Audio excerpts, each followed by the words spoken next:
Bismillahirrahmanirrahim. Assalamualaikum warahmatullahi wabarakatuh. Qala al-muallifu al-alimu al-allama rahimahullahu ta'ala wa nafa'ana bihi wa bi'ulumihi fid daraini amin. Bismillahirrahmanirrahim. Al-mu'talifu wal-mukhtalifu ay hadza al-mu'talifu wal-mukhtalifu. Adapun ini itu bab menjelaskan tentang istilah mu'talif wal mukhtalifu dan istilah mukhtalif. Bab ini menjelaskan tentang istilah apa itu pengertian mu'talif dan apa itu pengertian mukhtalif.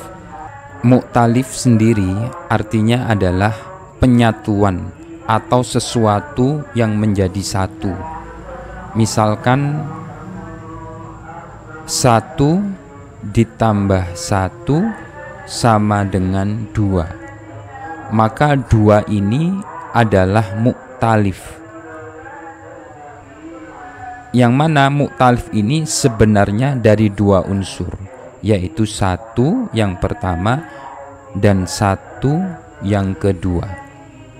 Lah, penyatuan antara 1 yang pertama dan 1 yang kedua kemudian menghasilkan angka 2, penyatuan inilah disebut dengan mu'talif. Sedangkan mukhtalif sendiri adalah sesuatu yang berbeda atau fi'il madi mujarrodnya, yaitu dari kata khalifa yang artinya berbeda. Jadi dapat dipahami pengertian mu'talif adalah satu atau sesuatu yang menjadi sama atau sesuatu yang bergabung, sedangkan mukhtalif sendiri adalah sesuatu yang berbeda. Huwa ma ittafaqa fihi asma'ur ruwati au alqabuhum au nahwuha fil khatti dunal lafzi.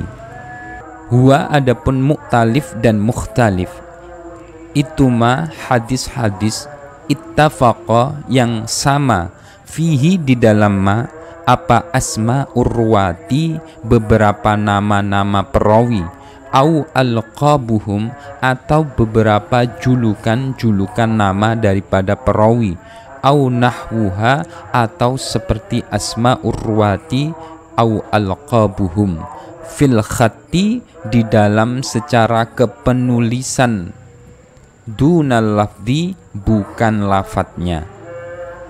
Mu'talif dan mukhtalif yaitu hadis-hadis yang diriwayatkan oleh para rijalul hadis yang memiliki kesamaan baik di dalam nama, nasab maupun julukan dan lain-lain. Namun hanya di dalam huruf kepenulisan, tidak sama pada lafadznya. Untuk lebih mudahnya, mari kita bahas apa itu khot yang pertama. Yang kedua, apa itu syakal? Yang ketiga, bagaimanakah lafadz? Dan yang keempat, apa itu nutqoh?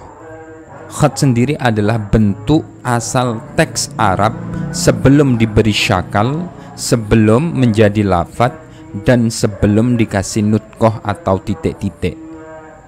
Seperti teks kepenulisan lafadz ini misalkan. Sebelum dikasih nutqoh, maka kata haroja ini sebenarnya mubham karena bisa berbagai kemungkinan. Kemungkinan yang pertama bisa jadi adalah lafadz khoroja yang artinya keluar. Kemungkinan yang kedua bisa jadi harojun, artinya keprihatinan atau kesusahan. Khoroja dan harojun sebelum dia dikasih nutqoh atau titik-titik ini, titik pada kho, titik pada jim, ataupun yang di bawah titik pada jim, dia kepenulisannya adalah seperti ini. Lah, ini adalah khat. Kemudian yang kedua ada syakal. Kalau kita kembali contoh pada tulisan ini, maka syakal sendiri ada fathah, ada dummatain atau yang sering kita sebut dengan harokat. Kemudian loncat kita bahas yang keempat, yaitu nutqah. Secara bahasa nutqah adalah titik-titik.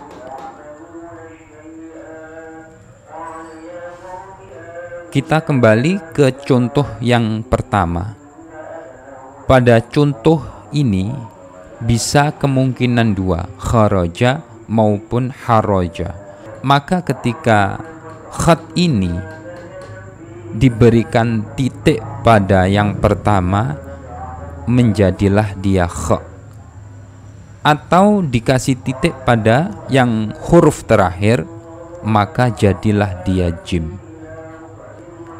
Maka lafat-lafat yang sudah dikasih nutqah ini akan menjadi jelas apakah yang dimaksudkan adalah lafat kharajun atau kaharajun.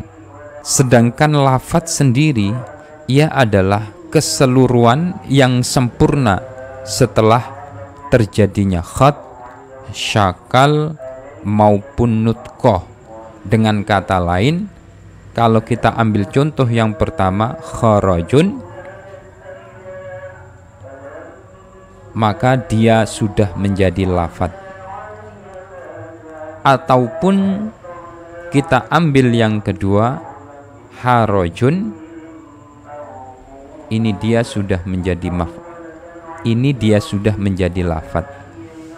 Sedangkan pengertian lafat sendiri dalam ilmu nahwu adalah huwa as-sautu al-mushtamilu ala ba'di harfil hijaiyah, suara yang memuat sebagian huruf hijaiyah.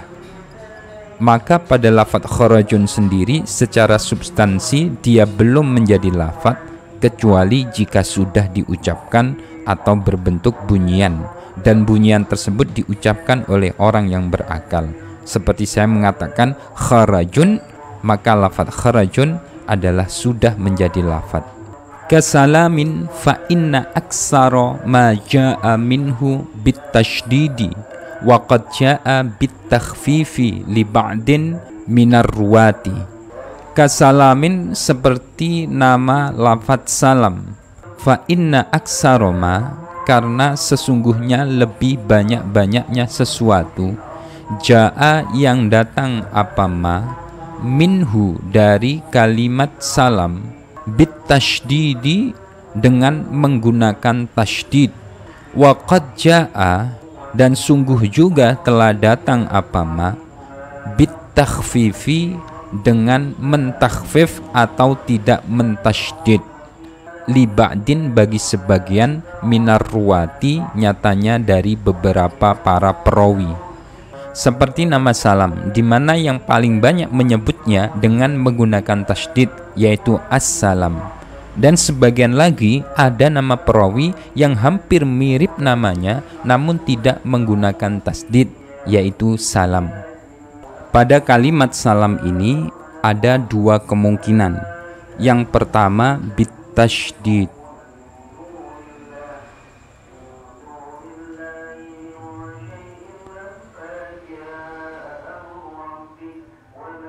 dan yang kedua bi takhfif.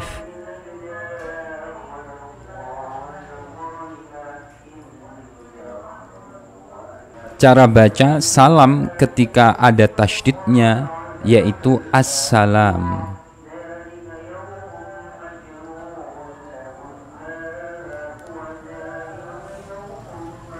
Sedangkan cara baca salam ketika tidak menggunakan tasydid yaitu sama dengan salamun. Ini adalah retorika yang diberikan mu'alif agar mudah cara memahaminya. Wa ka'athim ibni aliyin al-kufi wa ghanami ibni ausin as-sahabi. Wa ka'atham ibni aliyin, seperti Asam bin Ali al-Kufi yang berbangsa al-Kufi, wa Ghanami ibni Ausin, dan seperti nama Ghanam ibni Aus as-sahabi, kalangan dari sahabat. Dan juga seperti nama Atham bin Ali al-Kufi dan Ghanam bin Aus as-sahabi, di mana Atham dan Ghanam dalam kepenulisan huruf Arab sebelum adanya titik-titik atau nutqah sepintas seperti sama. Juga seperti nama perawi atau rijalul hadis dua orang ini. Yang pertama adalah Atham bin Ali al-Kufi dan Ghanam bin Aus as-Sahabi. Kita fokus pada dua kalimat ini, yaitu Atham dan Ghanam, di mana kedua kalimat ini sebelum diberikan harokat dia terpintas seolah sama, padahal dua orang ini adalah dua orang yang berbeda.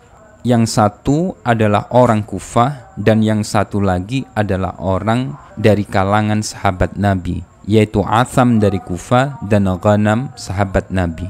Namun sebelum diberikan nutqah atau titik-titik, sebelum dikasih syakal, sebelum berbentuk lafadz, Asam dan Ghanam terkesan sama, padahal dia adalah dua orang yang berbeda.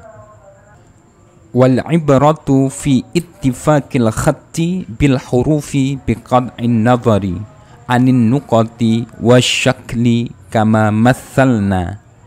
Wal ibratu, adapun sesuatu yang menjadi pertimbangan, fi ittifaqil khatti, di dalam kesamaan atau kecocokan di dalam teks kepenulisan, itu bil hurufi, dengan menggunakan beberapa huruf, biqat'in nazari, dengan memutus praduga, anin nukoti, dari beberapa titik-titik, wasyakli, dan harokat, kama mathalna, sebagaimana telah mencontohkan siapa kami. Dan yang menjadi pertimbangan kesamaan adalah sama dari segi khat atau kepenulisan huruf Arab sebelum adanya tanda titik-titik, dan terlepas dari menganalisa syakal atau harokatnya sebagaimana yang telah kami contohkan.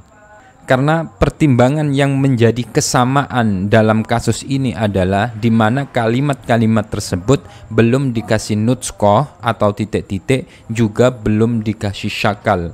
Karena konteks dahulu adalah tulisan Arab tanpa penyempurnaan, hanya khat saja.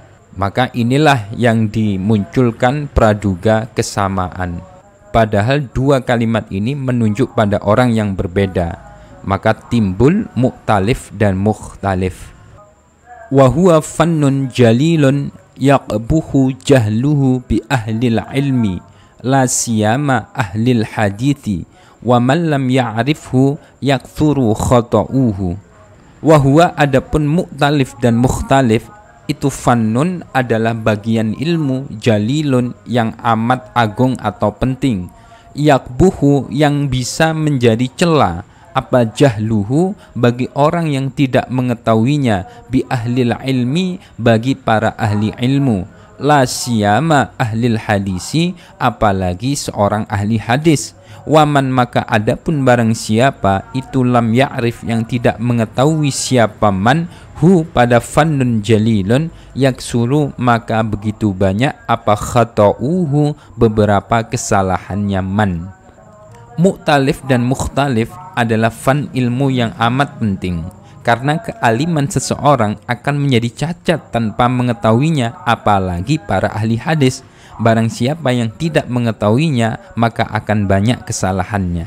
Maka kita bisa menyimpulkan bahwa istilah mukhtalif maupun mukhtalif adalah sesuatu yang seharusnya diketahui oleh para ahli ilmu, apalagi di bidang ilmu agama maupun ilmu ahli hadis.